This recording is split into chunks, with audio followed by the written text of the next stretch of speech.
All right, hello. Welcome to Chapter 27. This is the third of the three chapters in this week's lectures. Again, like the others, it's not a terribly long chapter. We should be able to get through it relatively quickly. Certainly before we get to Chapter 28, which is banking, which might take a little bit more, but one of the shorter chapters in your book again. So we're going to be talking in this chapter about liability. We're going to be talking about defenses. We're going to be talking about discharge. Now, not all the liabilities because we're going to hold off on warranties, but let's go ahead and jump in before we get too far ahead. Okay, so what are the liabilities that arise under negotiable instruments? Well, there's two that we're concerned with. One, we're mainly concerned with signature liability.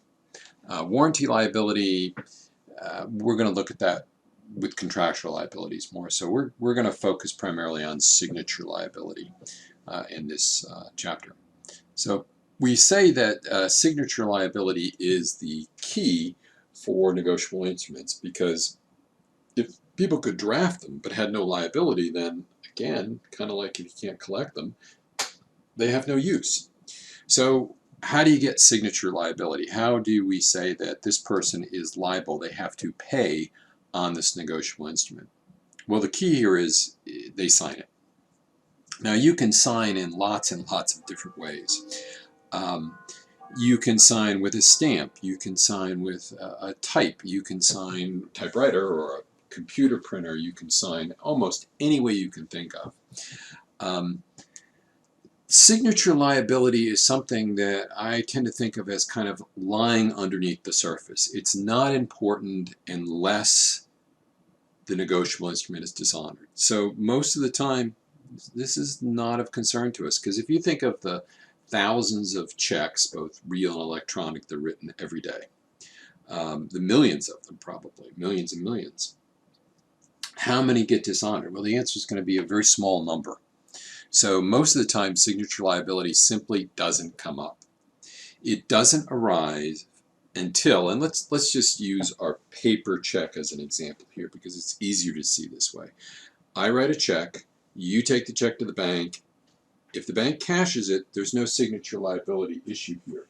If the bank doesn't cash it, if the bank says, no, we're going to dishonor that check, we're not going to accept it, now signature liability is triggered.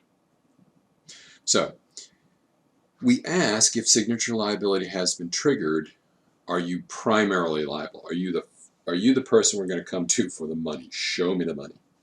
If you are primarily liable, you must pay. No action is necessary by the holder to create this. You have liability. Now the general rule is the makers and the acceptors are the primarily liable party. The maker is someone who promises to pay, and the acceptor is the drawee bank that promises to pay upon presentment. Now, if an instrument is incomplete, okay, we can have some issues there.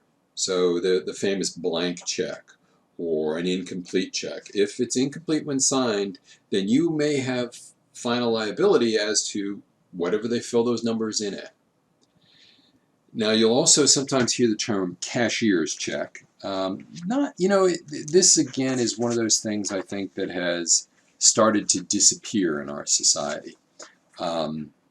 Cashier's checks, essentially the bank has already accepted the cashier's check.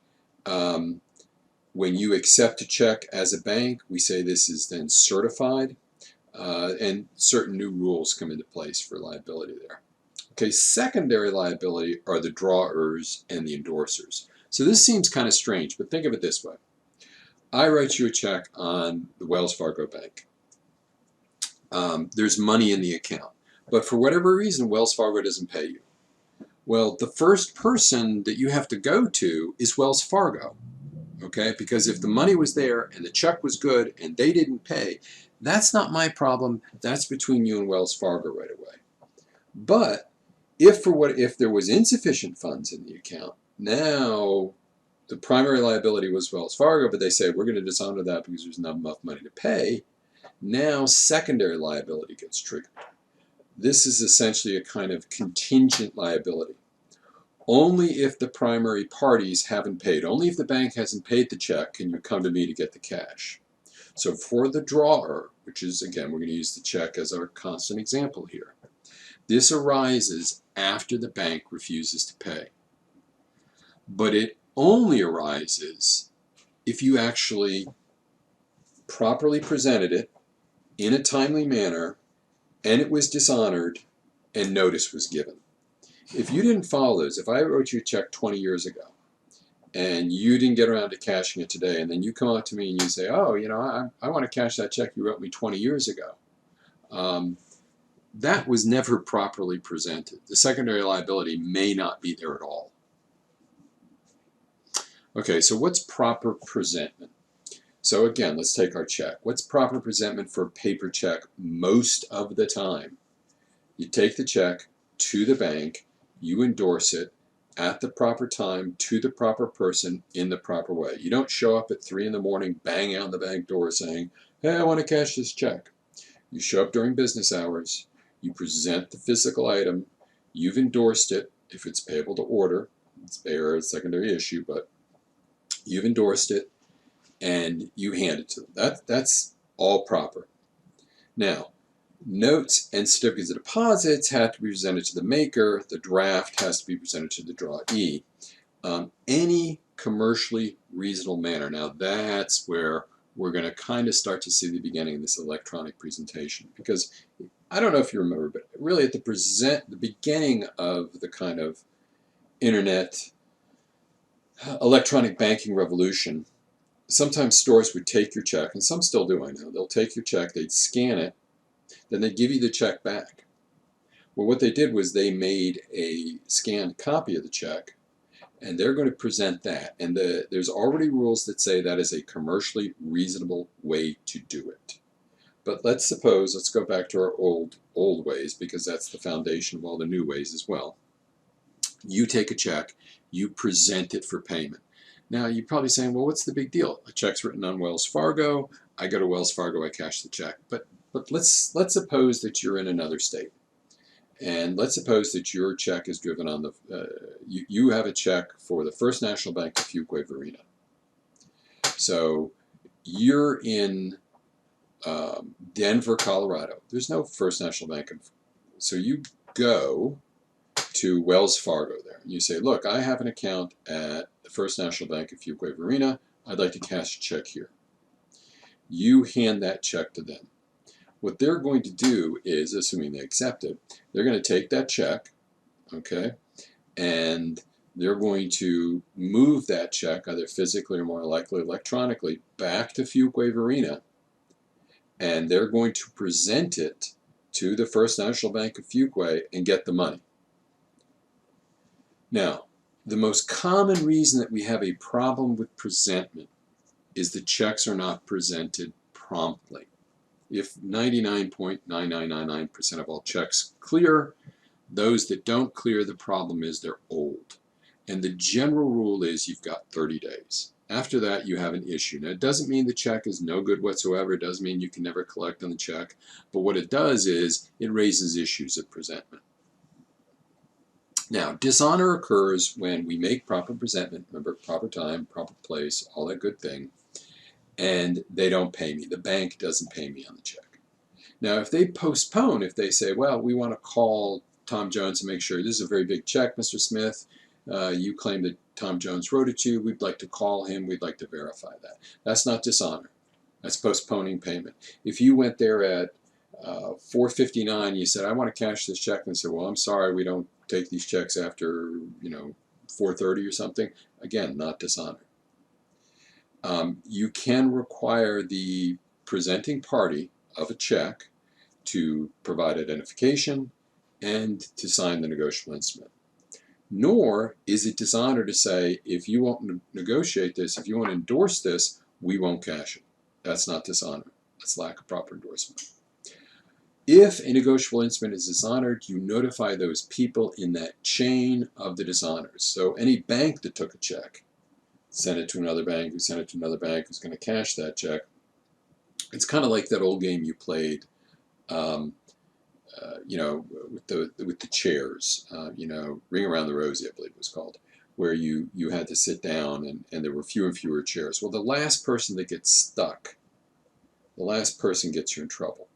Now, so banks have one day, midnight on the day following dishonor, to let everybody know that there's a problem. Now, regular parties have 30 days, but banks, different rules.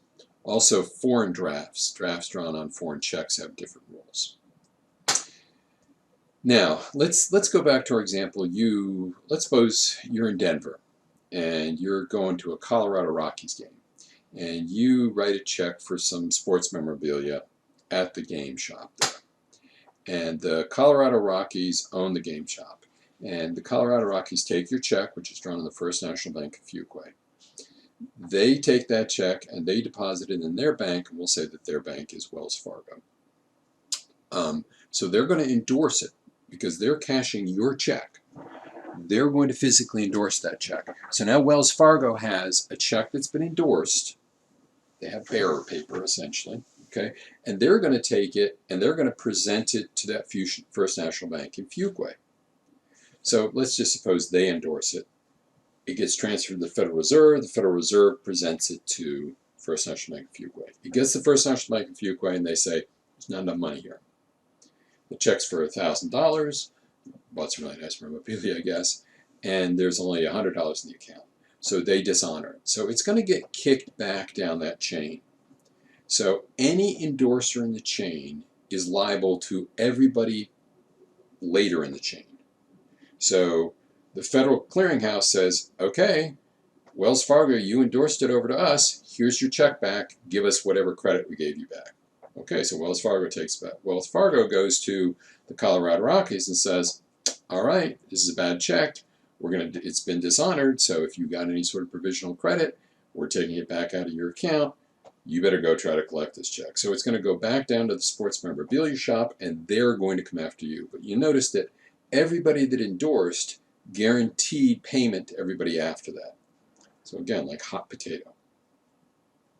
Accommodation parties.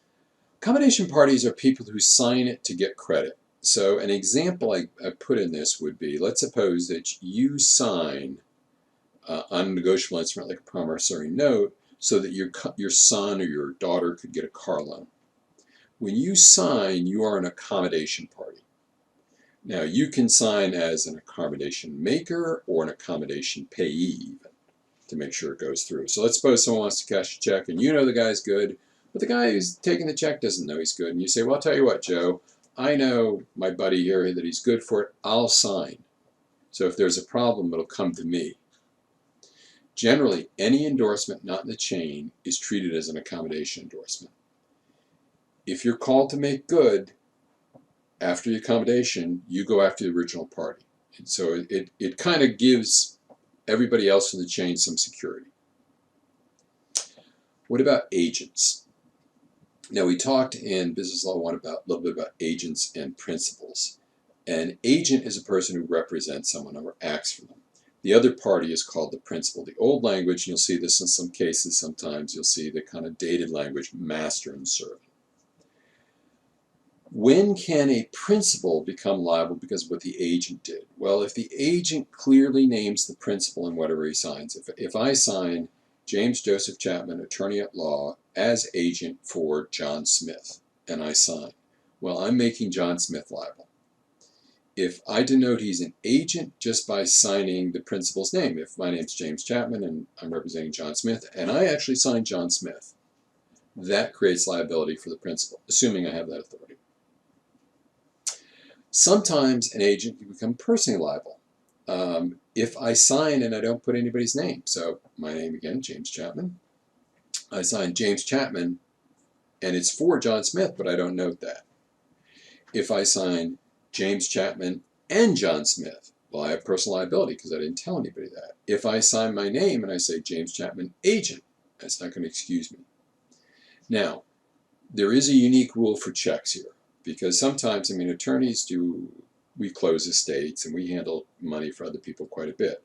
So if I sign a check on an account, it's a principal account. Let's suppose it's an estate administrative account, the estate of John Smith.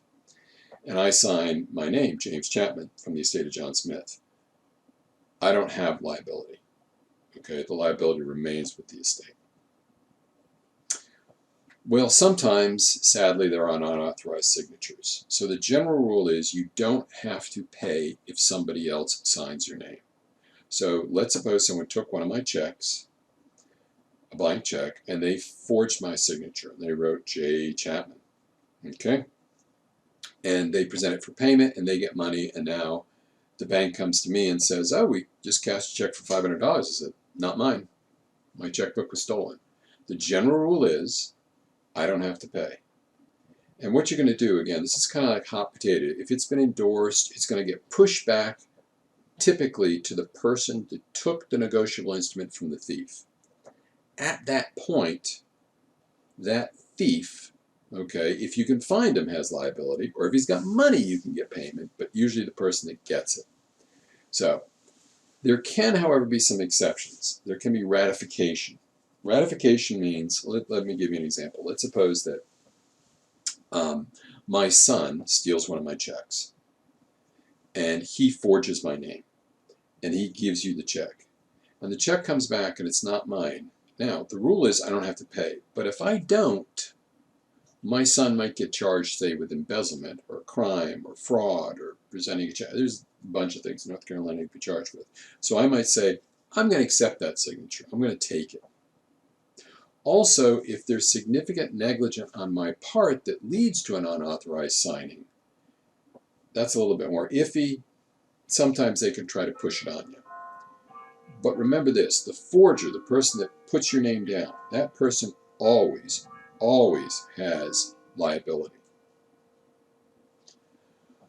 All right, what about forged endorsements? Again, just like the forged signature, okay, the forged endorsement, the first party who takes after the forged endorsement is usually the guy stuck holding the bag. Now there are two exceptions here, what's called the Imposter's Rule and the Fictitious Payees Rule, which are slightly different.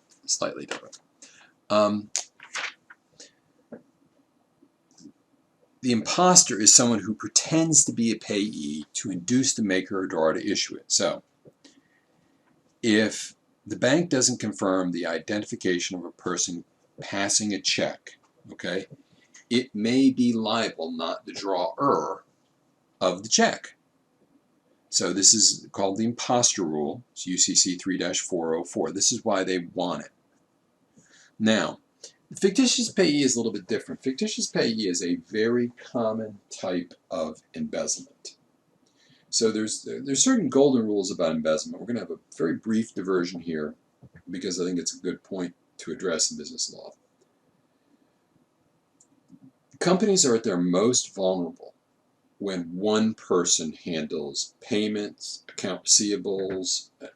You put one person in charge. And very often I would deal with people that say, oh yeah, Gladys has been working down there for 20 years. I couldn't run the place without her. She gets all the bills in. She pays all the bills. She pays all the salaries. I couldn't live without her. And I'm thinking, better hope Alice is honest. Because what Alice could do is create a fictitious payee system, and it's difficult to track. So one I saw, for example, was someone created, they were in business, and we'll say that they were ordering steel. Okay, so she decided she was going to steal, and what she did is she created a fake invoice. She said, okay, Acme Steel Company sold us 300 ingots of steel, and their bill is $6,000. Okay, so the invoice comes in. Now, no steel was actually delivered.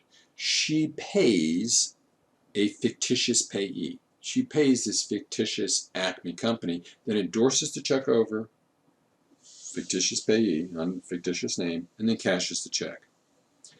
Typically, the payee has no interest in it, and it's when a dishonest employee authorized payment to a supplier who doesn't exist or isn't entitled to it. Now again, just like the forger, you can sue that employee, but usually they're gone or they've spent the money. Okay, I said we touch on warranty liabilities, and we will. Warranties do not rely upon dishonor. warranties arise even without an endorsement. Now, there are a couple different categories of warranties here. Basically, the warranties arise either as a transfer or presentment. Again, these are mainly going to be under the UCC. You're going to see it under UCC 3-417, I believe, is the presentment warranties. But basically, if you present it. Now, the UCC creates, under 3-406, 5 classic warranties that you are entitled to enforce, that all signatures are genuine, that it hasn't been altered, that there's no defenses, and you don't know that the maker, acceptor, or drawer is insolvent. Because if they are, it would affect it. But these are all your transfer warranties as well, so if you're endorsing on the chain. Who gets warranty and liabilities? If it's an order instrument and endorsed, everybody after it gets it. If there's no endorsement, the person who gets it gets the warranties. But people later in the chain only have those parties who have the endorsement. See, the endorsement, that's why everybody wants the check to be endorsed, because what you're doing is you're saying, if I'm taking it and there's 4 endorsements prior to my endorsement, that's great, because each one of those I can get money from. Okay, recovery. You can sue if you take in good faith whenever you find out about a breach, but notice generally 30 days. You can disclaim warranties, but you cannot disclaim warranties here for checks. Now, presentment warranties, a little bit different. As I said, presentment warranties are 417, and the regular transfer warranties are 416, 3-416. Presentment warranty says if you present a negotiable for payment, you say there's no unauthorized endorsements, there's no missing endorsements, the negotiable instrument has been altered, and I don't know that the signature of the drawer was unauthorized. You got to believe all that to be true when you present it for payment. Now, what about defenses and limitations to defenses? Because here's where we get into, this is where the rubber really meets the road for holders and holders in due course. Depending if you're a holder in due course in HDC or just a holder, there are different defenses to the payment of this negotiable instrument. Now, generally, holders in due course have an easier time collecting. However, if it is a universal defense, neither a holder or holder in due course can collect. If it is a personal defense, then the only person blocked from collecting is the holder. The holder in due course can still collect here. So what are universal defenses? These are things that never can recover, either one. Forgery. If it was the maker or the drawer's signature was fake. If you tricked someone into signing what they didn't know was a negotiable instrument, you tricked them into signing something, it was really a promissory note, you just said it was an IOU or a thank you note. Material alterations are universal defenses. Holders get nothing, holders in due course may get it as originally appeared. Incomplete. These are generally not covered, these blank checks. Discharge and bankruptcy. If someone's bankrupt, you're never recovering. You only get your percentage. Minorities, below the age of 18, limited recovery. Illegality. Now this goes by statute, but generally you're not recovering. Mental incapacity. You are found mentally incompetent, non compos mentis. Universal defense. Extreme duress. Someone put a gun at the back of my head, maybe you sign a check for $1 million. It's extreme duress, the immediate threat of it, universal defense to payment. Now, personal defenses are a little different. If a holder in due course has an instrument that was executed because of one of these personal defenses being available, the holder in due course can still collect, but a regular holder cannot. So let's suppose it was a contract, buyer and a seller. You were supposed to give me, I don't know, 10 wheelbarrows, and you only gave me 5. And so you breached the contract, and I've given you a check for all 10. Well, that would be a personal defense. If you're a regular holder, okay, of a negotiable instrument, usually the original party, okay, it's a defense to payment. Lack or failure of consideration, Fraud and inducement, tricking them into creating it but knowing they're creating a negotiable instrument. Illegality, if the underlying negotiable instrument is merely voidable. It's a little bit iffy as opposed to classic illegality. Mental incapacity, if you may have been mentally ill but it hadn't been determined yet. Also, there are some other personal defenses. It had already been paid and no proper cancellation was stamped. If it was unauthorized completion, if it was a non-delivery, or if it was ordinary duress and undue influence, not the sort of extreme we see. So remember, personal defenses, okay, are not effective against holders in due course. They're only going to be effective against holders. Universal defenses block either holders or holders in due course from collecting. Now, as a final point here, the federal government has passed certain rules. The Federal Trade Commission has said, well, you know, we're going to put a few quick limits on this. So the FTC Rule 433, and by the way, if you want to see a quick example of it, you'll see that on page 509 of the 15th edition there. I'll read it to you quickly. Notice, any holder of this consumer credit contract is subject to all claims and defenses which the debtor could assert against the seller of goods or services obtained pursuant hereto, or with the proceeds hereof. Recovery hereunder by the debtor shall not exceed amounts paid by the debtor hereunder. Basically, it abolishes holder in due course status for consumer credit. We want to try to make business a little bit more honest here. So it allows any consumer to assert any defense to a payment negotiable instrument that's available. All right, last point to talk about here is discharge. So how do negotiable instruments get discharged? Well, if you think about it, it's pretty simple. In almost all cases, negotiable instruments are discharged when the check is paid. At that point, everybody in the chain is free. Now, it is not a discharge if it was paid in bad faith, like you pay off a thief. A thief steals a check from you that you wrote. You wrote a check for $1,000. It gets stolen. Another guy gets the check. You pay off the thief. There's no discharge there. That was unclear. I should try that again. Let's suppose that I pay a thief who steals. You wrote a check for. I wrote a check for $100. I get a thief to steal the check from you, and I pay the thief $10 for it. Have I discharged my own check? The answer there is no. There's no discharge if I've paid off in bad faith. Okay. Discharge by cancellation or surrender. You write paid across the face of it, or canceled across the face of it. Now you're discharged. Destruction or mutilation. If you burn it up or destroy it intentionally, not by accident, that'll discharge people. If you cross out the signature of the maker or the drawer, that is deemed a discharge. It's kind of like a cancellation. If you reacquire, I write a check for $100, you flip it over, endorse it right back to me, there's a discharge. There also can be, and not something I want to touch on too much, this is discharge by impairment of collateral. This is pretty technical. If you want, I believe it's UCC 3-605, I think, subsection C, if I'm not mistaken.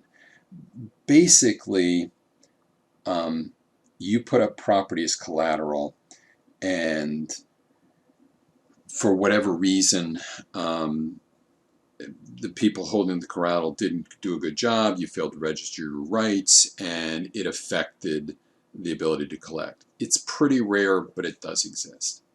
Okay, again, about a half an hour on this one, so we will pick up with the next chapter, which is going to be chapter 28. In chapter 15, that's going to be all about banking. We're going to talk about some of those things we talked about, just touched on a little bit, like cashier's checks and traveler's checks, strangely enough, certified checks, a few things like that. The banking one will be a little bit more familiar to, but I will talk to you next week or next hour, whenever you're ready.